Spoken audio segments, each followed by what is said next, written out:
வசனம் யோவான் 14ஆம் அதிகாரம் 14ஆம் வசனம். என் நாமத்தினாலே நீங்கள் எதை கேட்டாலும் அதை நான் உங்களுக்கு செய்வேன். ஆண்டவர் எல்லாவற்றையும் செய்யறதுக்கு வல்லவராக இருக்கிறாரு. அப்படி இருந்துமே நம்மளுடைய அநேகருடைய ஜெபத்துக்கு ஆண்டவர் பதில் கொடுத்துருக்க மாட்டாரு. ஒரு சில ஜெபங்களுக்கு இல்லைங்கிற பதில் வந்திருக்கும். நம்ம உடனே சோர்வடைஞ்சு போய் உட்காந்துருப்போம். ஆண்டவர் இந்த மணி எனக்கு பதில் கொடுக்காம போயிட்டாரு அப்படின்னு.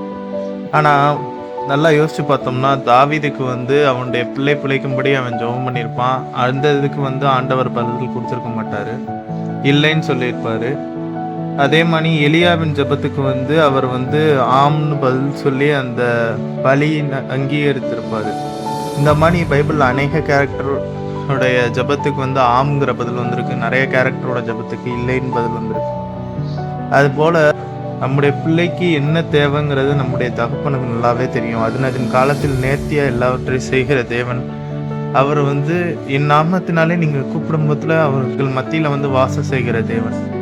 அவர் இடத்துல நீ ஆண்டவர் நமக்கு எது செய்தாலும் நல்லதுதான் செய்வார். எப்படி ஒரு தகப்பன் தன்னுடைய பிள்ளைக்கு எதுவுமே கெட்டது செய்யாம இந்த இது எனக்கு உன்னுடைய கிடைக்கலையே அப்படிங்கிற மனப்பான்மையை விட்டுட்டு, ஆண்டவர் எனக்கு இதில் காட்டிலும் பெரிதானவற்றை செய்வார் அப்படிங்கிறது மனப்பான்மையில நம்ம வாழ்வதற்கு இன்றைக்கு நம்மளை அழைக்கிறார். ஆமென்.